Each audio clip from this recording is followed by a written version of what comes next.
Good afternoon, everyone, and welcome to the Ignite Hub. This is our March Future of Tech Launch and Learn presentation. We are happy to have you here, both our guests here in person at the Hub and our guests joining us via Zoom. Just as a reminder, this presentation is being recorded and it will be uploaded to the Ignite Hub's YouTube channel within 24-48 hours. And everybody that registered to this event, regardless of they attended or not, will receive an email with a link to the presentation as well as a copy of the presentation itself. Um, my name is Eduardo Novoa. I am the Technical Training and Development Coordinator at the Ignite Hub, and I'm joined here by our Director, Kimberly Blockring-Khan, and our Lab Coordinator, Mr. Anthony Fiora.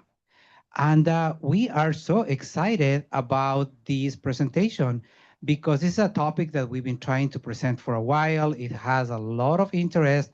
And I think that is because a lot of people are either curious about what this is, or maybe you are already part of the community.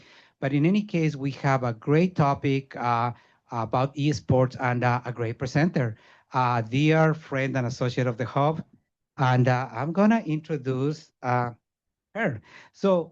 Our speaker today is Dr. Susan Riad, who is a veteran STEM educator who has performed as a program director for youth summer camps at the Annie Elclough Institute as an on-site coordinator here for the 2025 Montgomery Kent Code Summer Camp. Dr. Riad specializes in K through 12 engagement, and she's recognized for making complex education both fun and accessible. Her critical research on meeting student instructional needs informed her leadership during COVID-19 and her expertise as a trainer in teaching and online learning platforms. Through her guidance and leadership, instructional teams are coached to implement a STEM curriculum with fidelity while prioritizing student-centered innovation. By establishing a culture of trust and accountability, she ensures that safe, enriching environments are provided for all young learners. Drawing on her technical mastery and pedagogical insight, she bridges the gap between play and performance. Please join me in welcoming Dr. Susan Reed tonight. Thank you so much.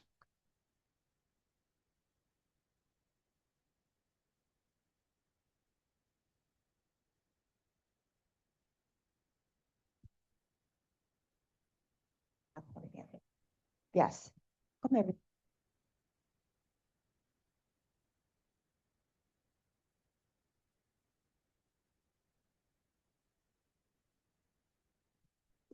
Now, All right. Okay. Welcome, everyone. I'm here and I want to just share with you from my experience with young people for a very long time, as well as working with esports for my high school. I'm at Poolsville High School in the county. I teach engineering. And we also have an esports team, which I'm one of the esports coaches. Um, so building skills and community through esports and gaming. A lot of time, go ahead, next slide, Anthony.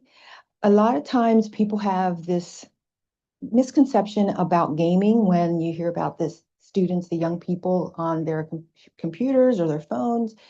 It's really that the gaming itself is not the problem. It's how to manage and see what they're actually benefiting from when they do that. So the dual nature of gaming for student achievement, which that's my focus, there is some problematic aspects of gaming that if we do not regulate it or we're not supervising it, that's when it becomes the problem. So consistency is linked to um, better achievement, higher GPAs. A lot of research talks about that. All people hear is that they're on their gaming platforms a lot, and that's going to impact their learning. There's two different sides to that. Next, Anthony.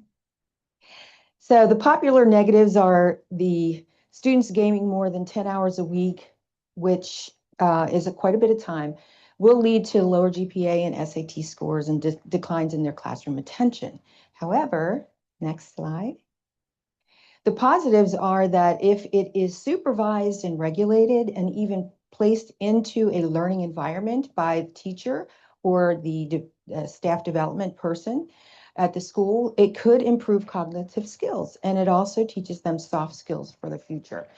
Here are some examples. So when you have younger students, you can have them engage in learning games, educational games that are meant for the classroom. The teacher will set it up. The teacher will monitor it. We're going to play a little bit of it in a few minutes.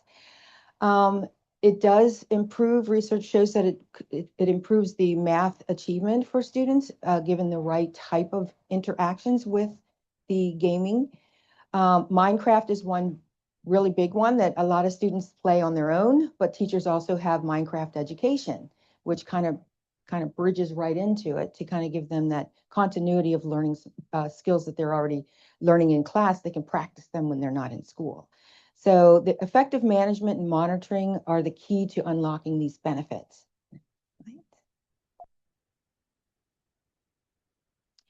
So there's something that's called the threshold effect. The consensus in modern literature is that the impact of gaming is not linear.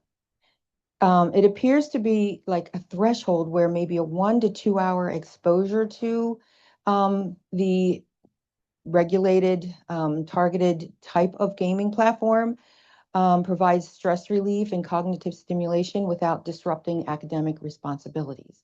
So a current perspective, academic performance is better predicted by a student's prior achievement and self-regulation skills than by the act of the gaming itself. Self-regulation can be learned. That's a skill that can be learned through gaming, as a matter of fact. Excessive gaming is often the symptom of poor time management. So the future of gamification. So there's the well-known earlier platforms had you win a game, you earn a point, you earn some badges. There's more deep learning involved in esports and gamification.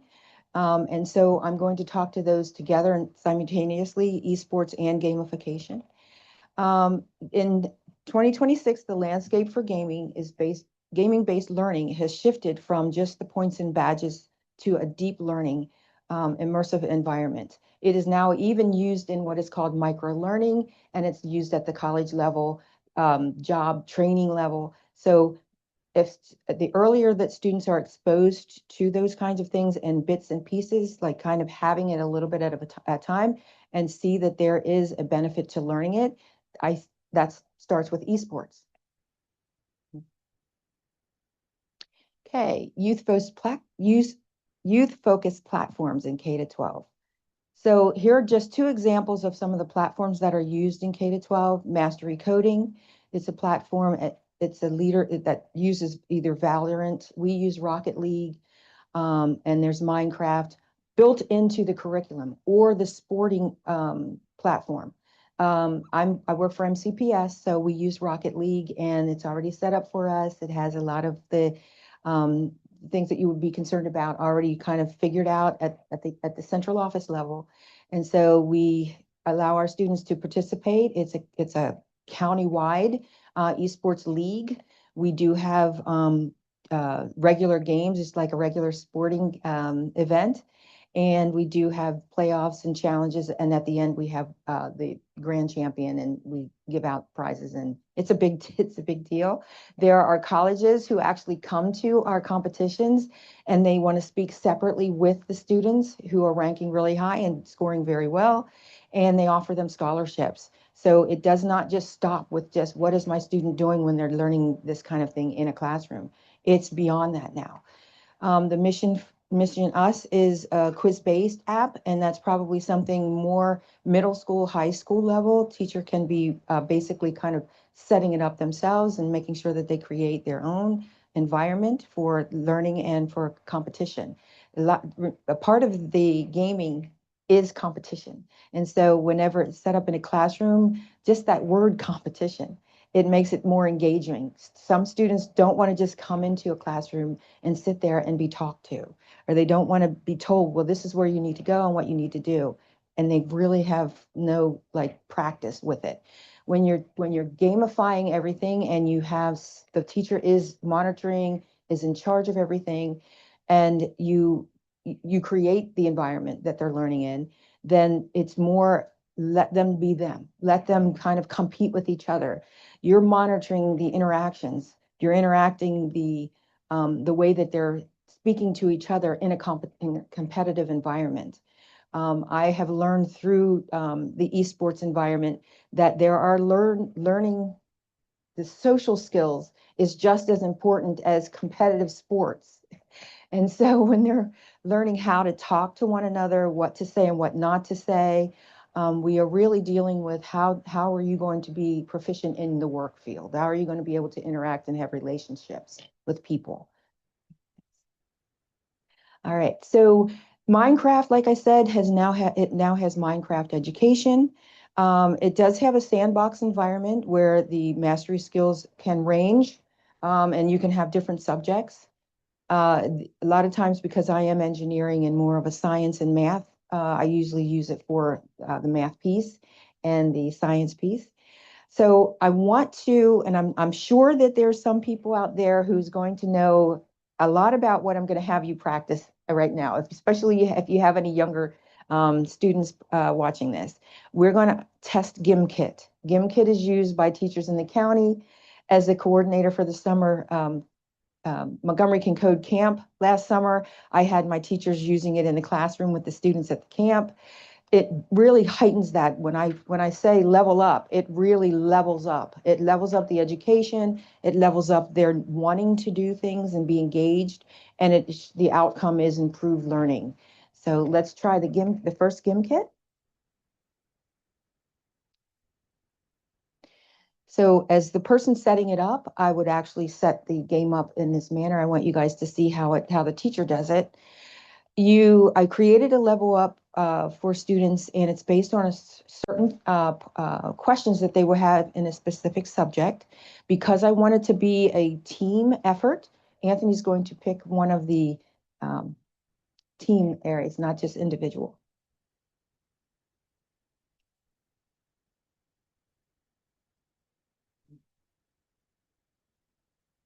Okay, nickname, yep.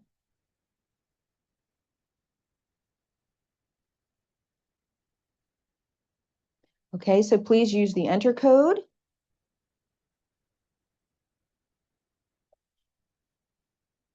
You can scan it with your phone.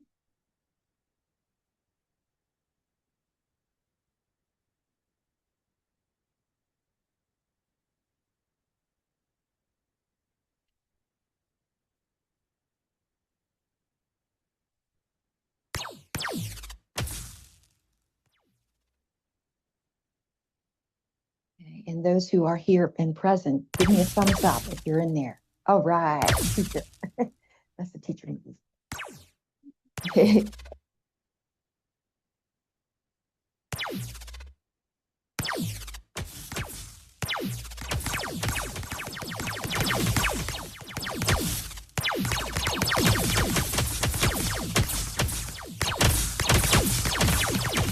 And if you haven't guessed yet, it's soccer.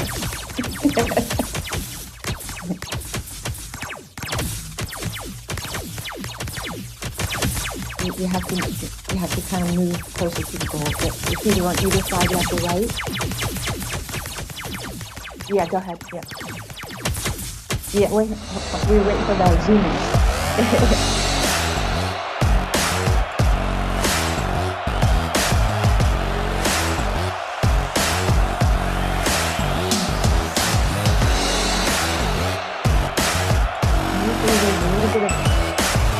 Communication going on when the students are all, they see each other every day.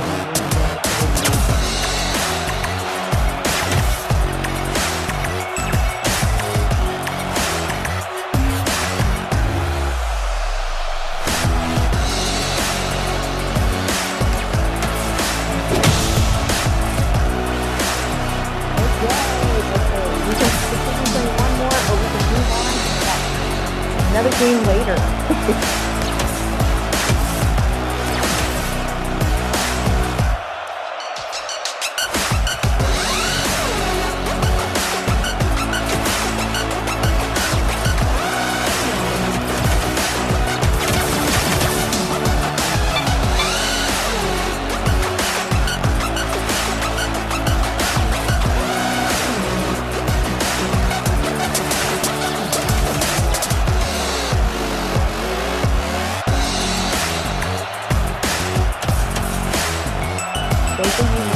5 pounds of sugar for every 2 cakes. How many pounds of sugar are needed for 8 cakes?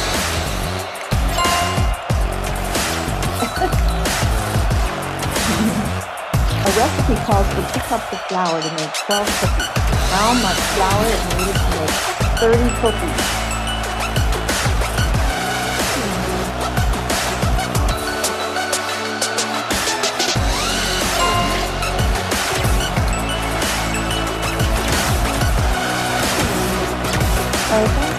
Goal! Kitsilona is looking for defenders. Anything to clear the ball.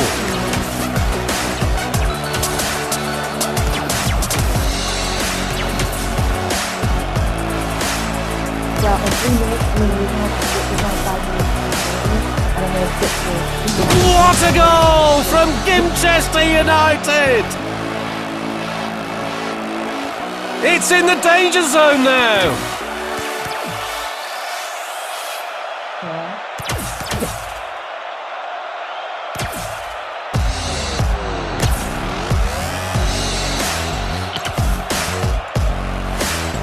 If you switch to the blaster, you can answer questions to get additional blasts that you use to move the soccer ball. Score!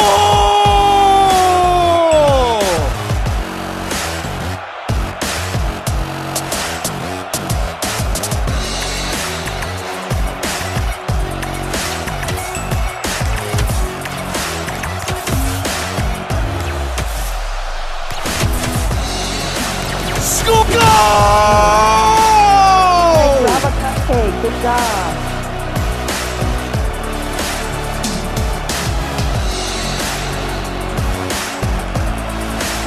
It's heating up. Look at this cookie.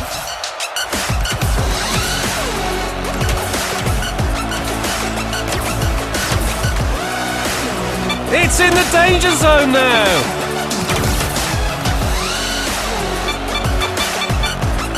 Okay, Violet. Look at the Violet butterfly. Hanging out from the outside. Alright. So you need to provide 3 for a project. One roll has 15 and a half feet, and the other has 7 feet. How much string do you have in total? And I usually say in the classroom. Kitsilona scores it in!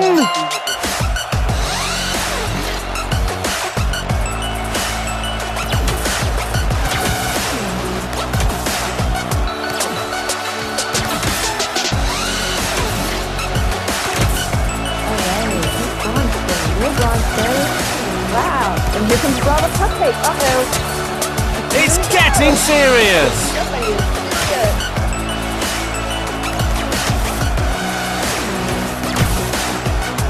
All right, Brava Turtle.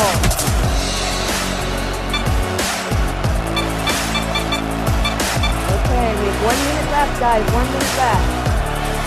A clear playground has a side length of 30 meters. What is the perimeter of the playground?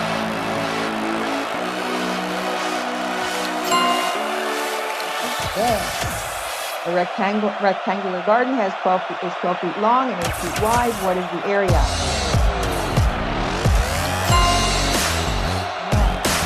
Got those math skills. Okay, John earned $15 for walking his neighbor's dog. Kitsilona scores it in! How much money does he have left? Okay, 25.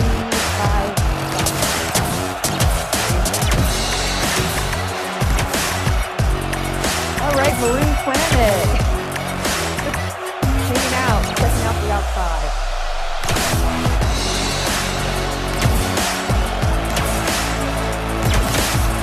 What a goal from Gimchester United! All right, clap up. All right, good job. Game over. All right.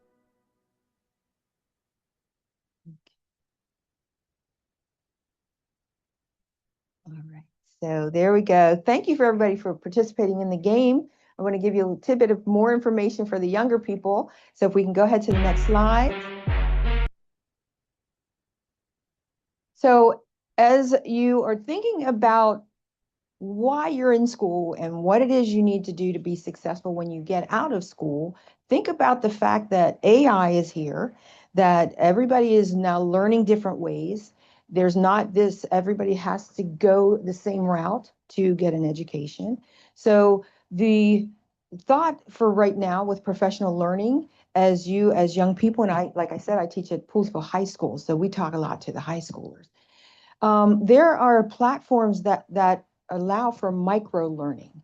And if you are in esports or you do gamification, you've already mastered those skills for micro learning. Next slide. Many of these platforms are more move from subject-based to what skills are at the micro level. What meta skills do you need to be successful in a job or a career in the industry? So high precision and technical industries, they are of such nature here that you would need to have those kinds of skills. You would need to be able to study things more, be more analytical, manage data, more data.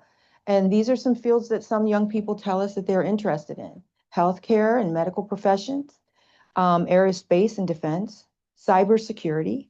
So all of these are basically taught in micro learning platforms. Okay, next slide. These industries, like large-scale retail and hospitality, use gamification and handle high volume of onboarding. So if you want to be trained to work in that industry, you need those skills. So Marriott, McDonald's, Starbucks are just some of the ones that I pulled. And it says specifically what the skills are that they would need, you would need to have to work in those industries. These are all the skills that are practiced regularly if you're gaming. If your teacher's using these platforms, not only for me as a teacher, I know a lot of teachers are using it to keep students engaged, but if you're targeted and you can have them to learn specific skills, you can set it up in the game itself. Okay, next slide. Professional services and consulting. So consulting firms, there are some people here who are familiar with the names of some of these companies and firms. So they do use platforms to track decision-making patterns. I will be, I'm currently enrolled in another doctoral program and I am doing, I'm prepping for a study with the use of AI the platforms that use AI for tracking patterns of academic behavior. So I'll be getting into that this summer. Next slide. Software and technical companies, sales, Cisco, a lot of people are familiar with Cisco, gamified their social media training programs using 3 levels of certification. So it is individualized. It does have ways to collect your data and track and respond to you in a way that promotes you to continue to improve. You make those decisions. It gives the autonomy to you to kind of know what it is you need to improve on. Next slide. Since these roles are naturally competitive, the companies use gamifications to reduce burnout and increase productivity. So if you notice Microsoft, we probably would already know that Microsoft was probably one of the, and Google are probably 2 of the ones that are mainly in this area.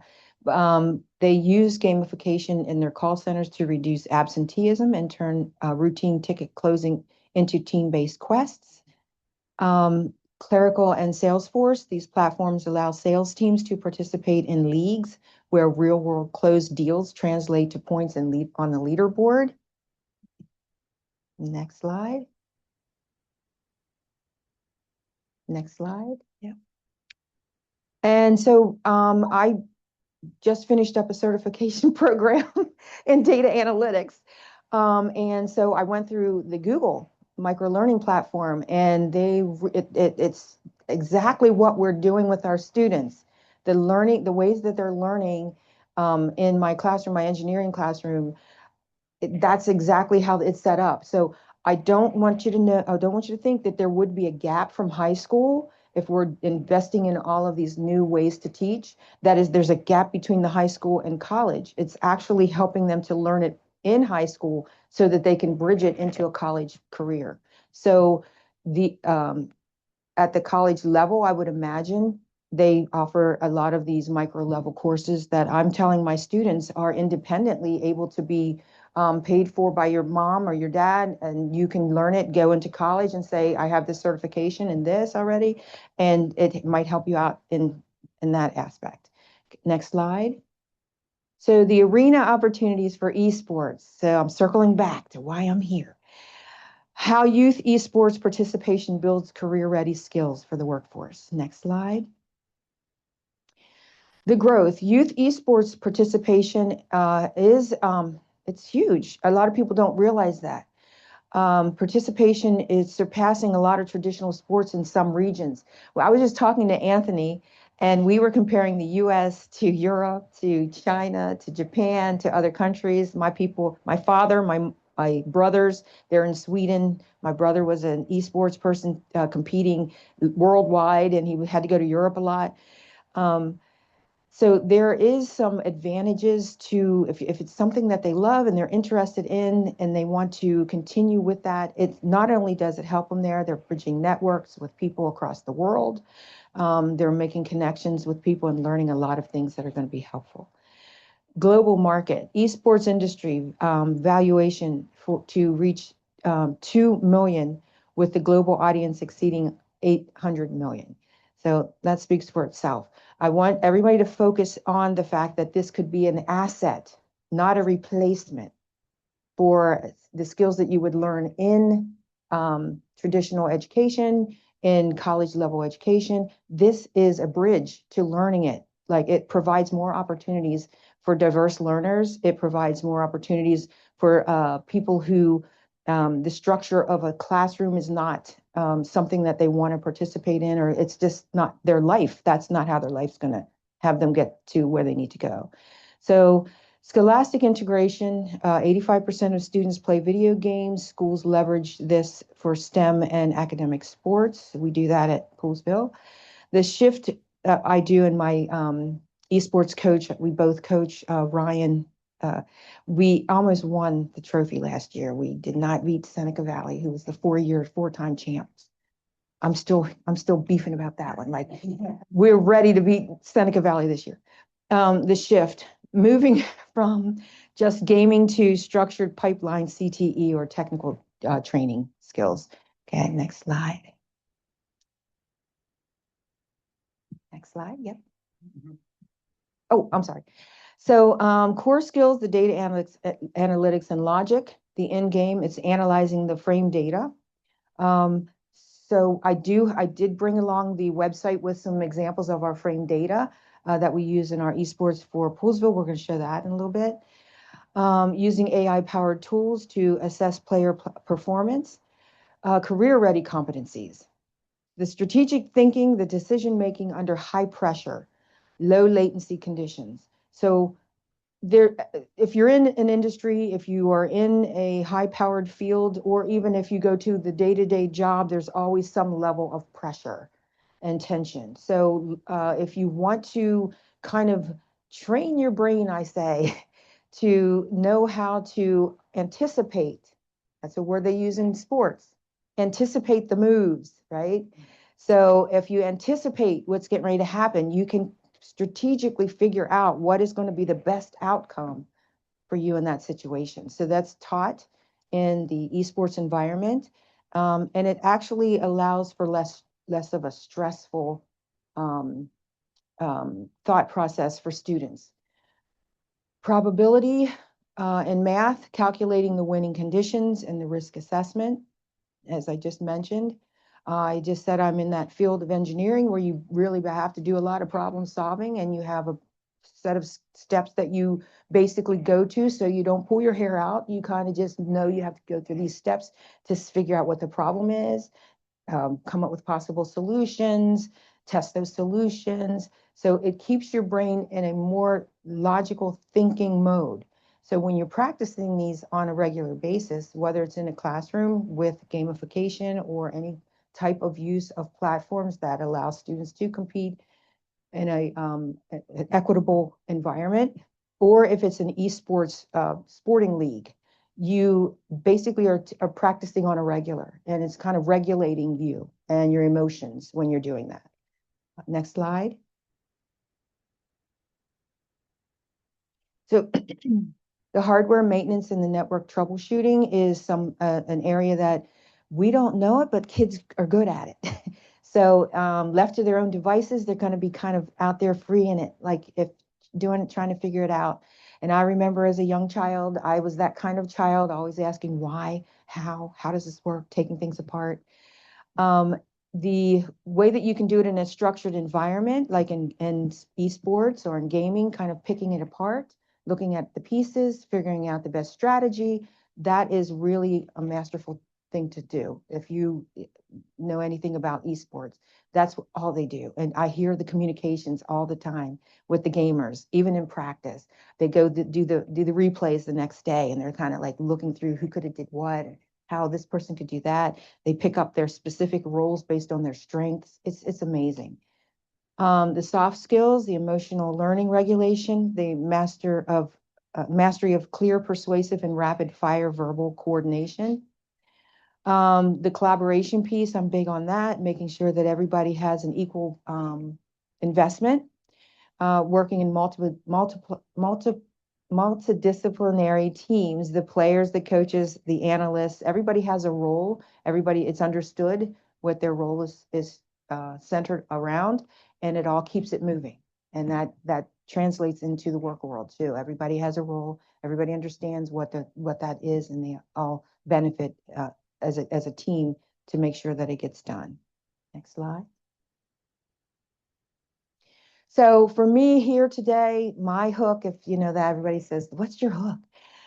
It's the esports piece. My thing is, because of all the things that I'm learning just by having these young people come in and actually communicate with each other, how well they're doing in their math classes.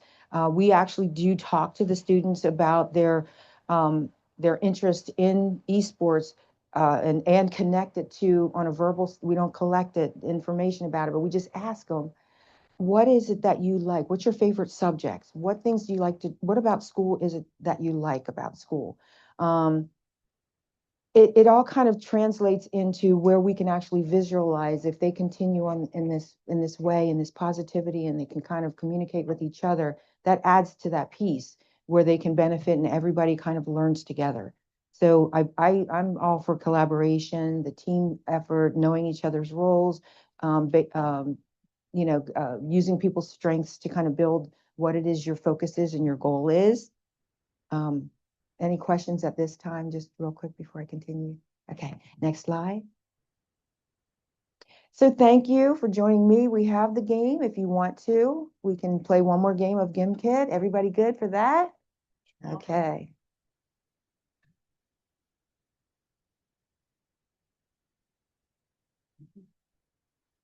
Okay. You can Any particular mode? Pick what you want. He's a gamer.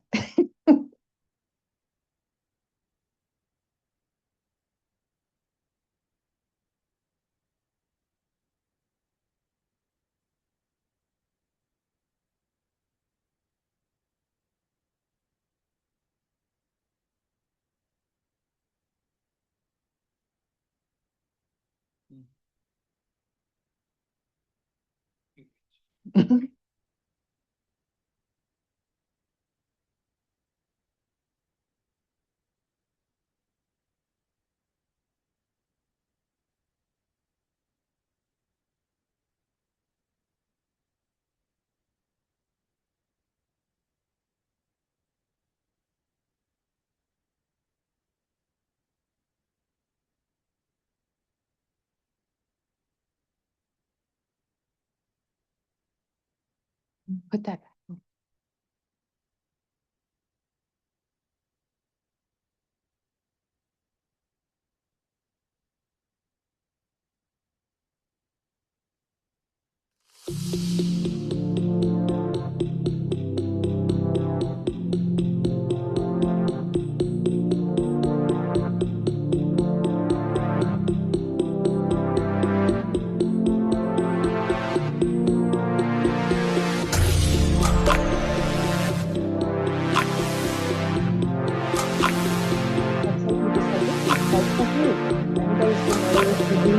it's a similar type of platform. You remember the previous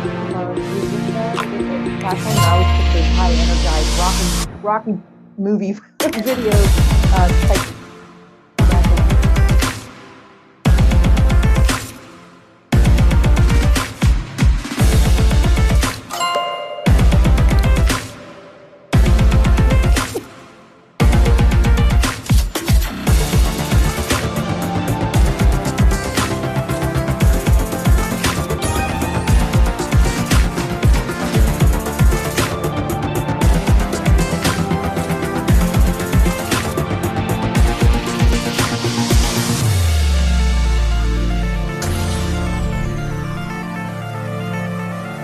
What is the overall goal for aquaponics gardening?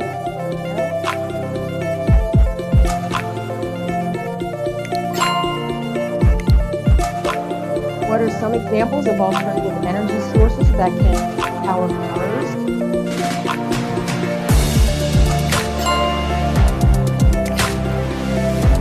Why is it important to cook food to the correct internal temperature?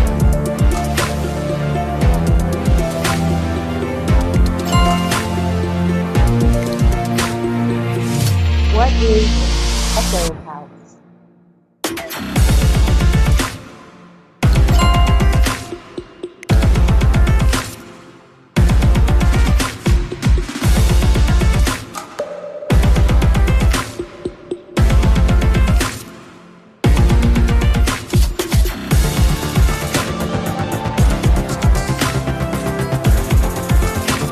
What is your bed?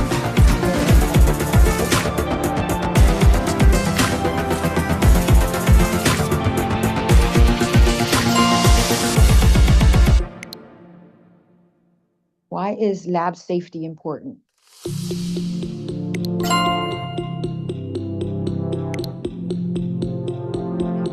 What is hydroponic gardening? The safety one that my students say, why do I have to put 100 on my safety? I got one wrong.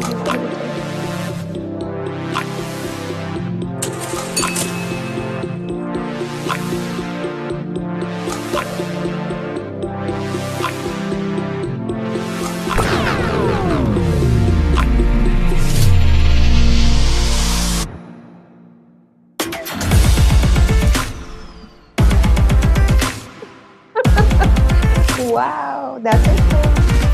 I picked one of my engineering ones. I could have picked one of my middle school or.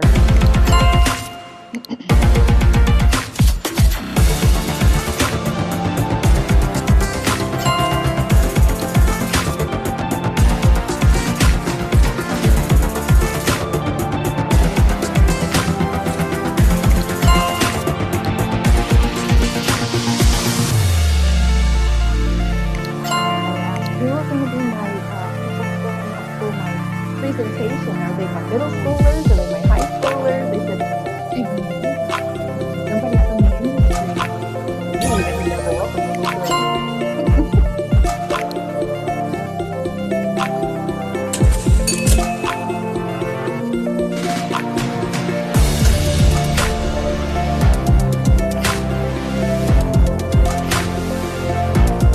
Process was actually for this waste into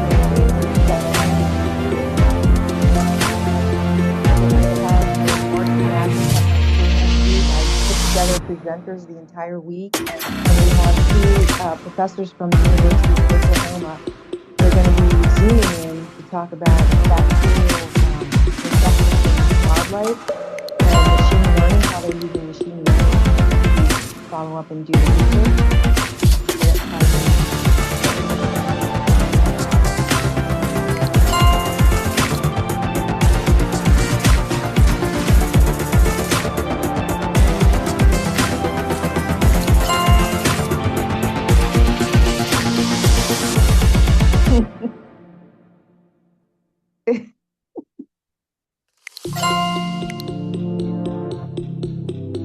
Okay.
when the teacher sets it up, they will create a new one.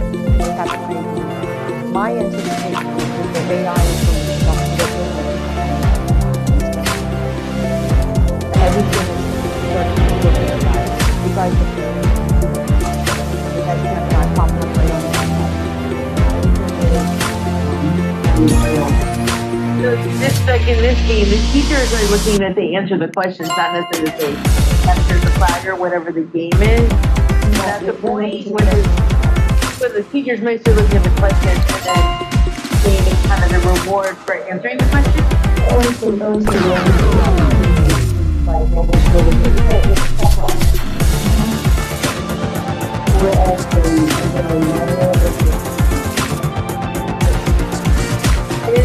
There's like a possibility to like make the game more connected. It seems like the questions in the game are very kind of separate. Is there ways to make them more integrated so the game is reflective of what you're learning? Yeah, and I would say yes, it would be the selection of the platform because if it's set up,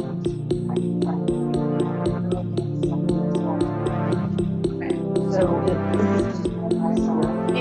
How often there's most companies and now have a way to back up to these called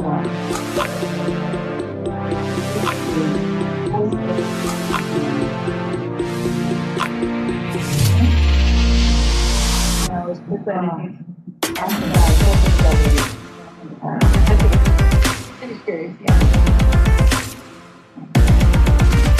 There are some that education. They have a whole staff that do education.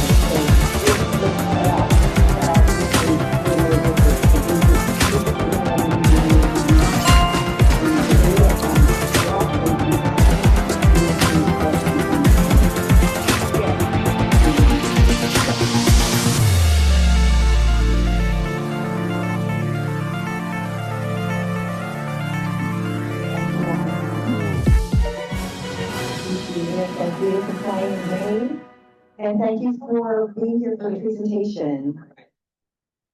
Yes, great. So now we're gonna open the floor. Thank you so much. Let's give a round of applause. Thank you so much. Now we're gonna open the floor for some questions. So let's start right here.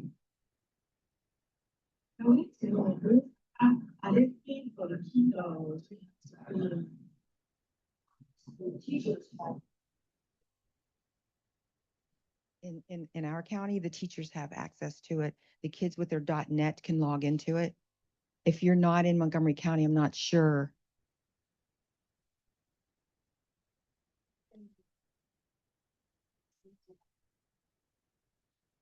I believe at one time it was more accessible, but you're right, it might be selective because I believe more teachers at certain schools, middle schools, for instance, may have more access. A lot of the stuff like platform-based, the county has to approve the use. Yeah, so I would check with the school. Anyone else? Any other questions? Okay. Yeah, actually two things. One is the cost of entry to have these platforms available, and then two, the fundamental knowledge a player will have to have in order to be successful at these games.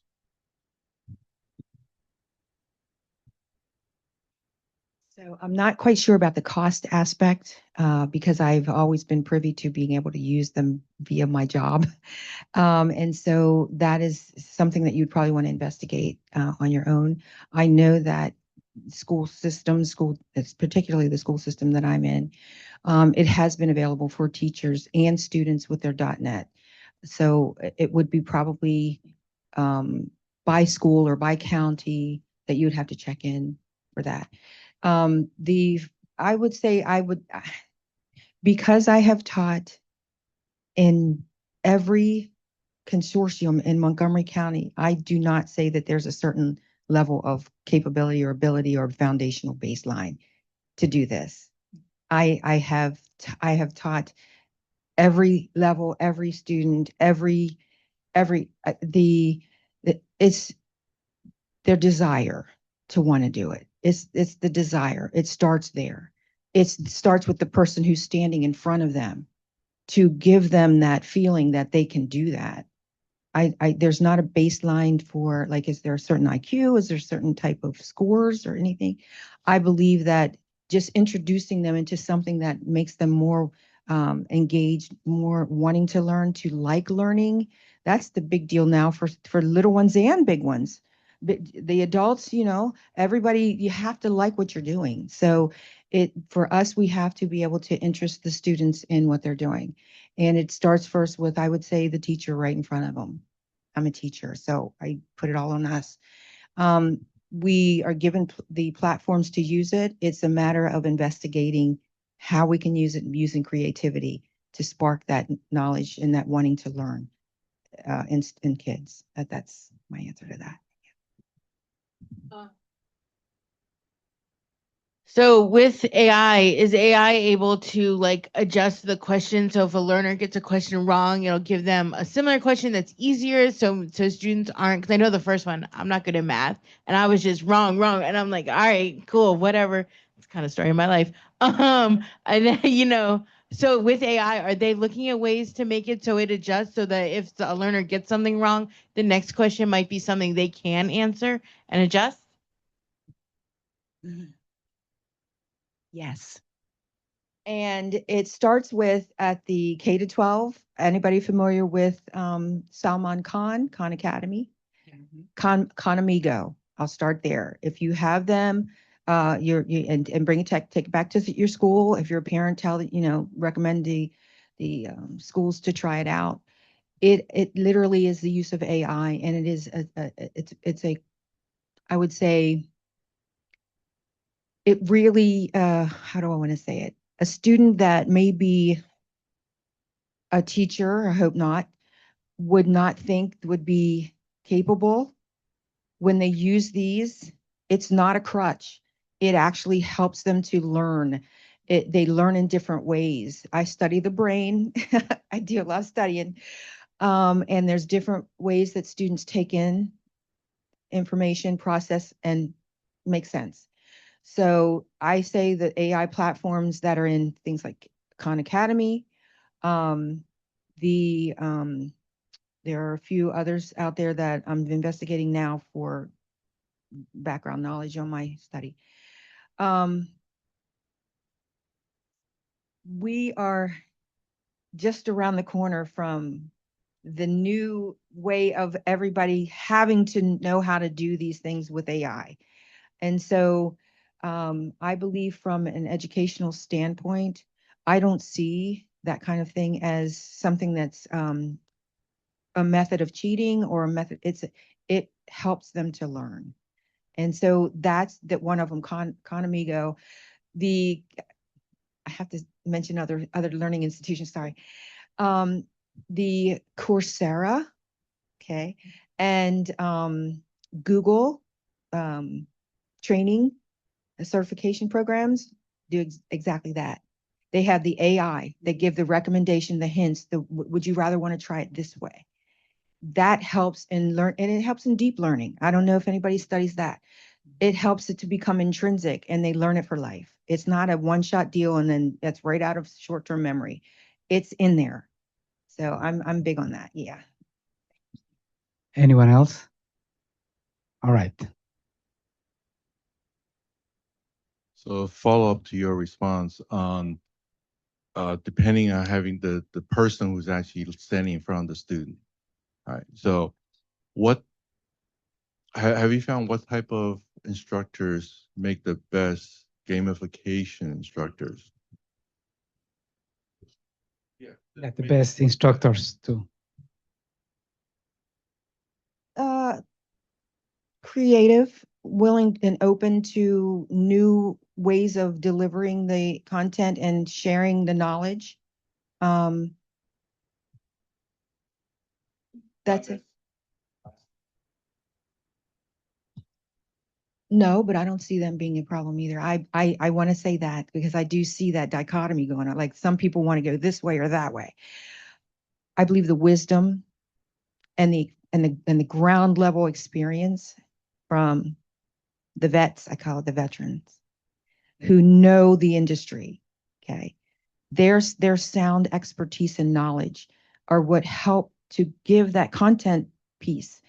It's the creativity, the willingness to want to investigate new ways to deliver the content to the students,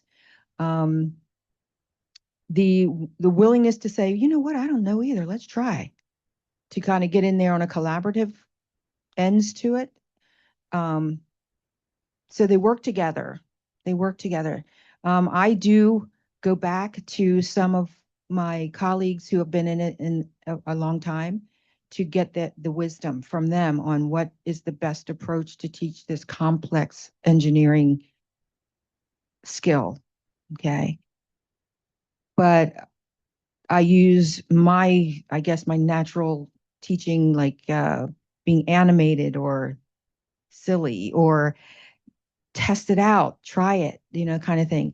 So it is that there's not one specific, I just can't say that as a person to say that there's one best person to do it. It's a collaboration.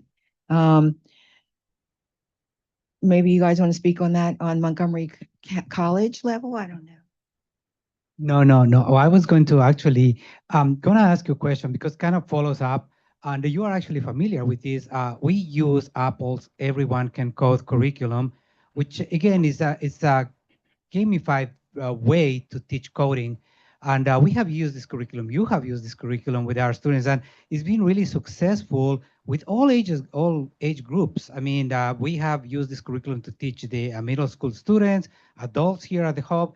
So in your opinion, what do you think that it's what makes it so successful to use gamification to teach kind of like difficult concepts? Is it the visualization? Is it the risk reward? Or what other factors you think it's make it? Because I've seen it with my own eyes. It's very successful. The visualization is the first starting point to get them interested and engaged. The fact that the feedback is immediate, that kind of thing is a boost on the building the confidence level. We have the middle school. I was the coordinator for Rockville campus. The Montgomery Can Code. And so I had to, go into the classrooms and observe the teachers and see and inquire about how they're getting the students engaged and what are they learning today and how are you going to follow up with that to make sure that they learned it. It is the visualization. It is the interactions that they have with the environment, with someone kind of guiding them as a coach to get through it. That's what the esports piece is. You go out there and you try it, and we're going to see if I can give you the right play to get to the right answer. But you got to test to see if that answers, if there's a pattern of correctness in that way that you chose, that strategy that you chose.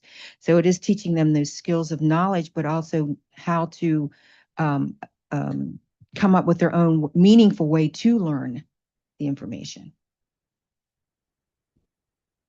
Thank you, Dr. Reed. Any other questions? We have one more question. All right.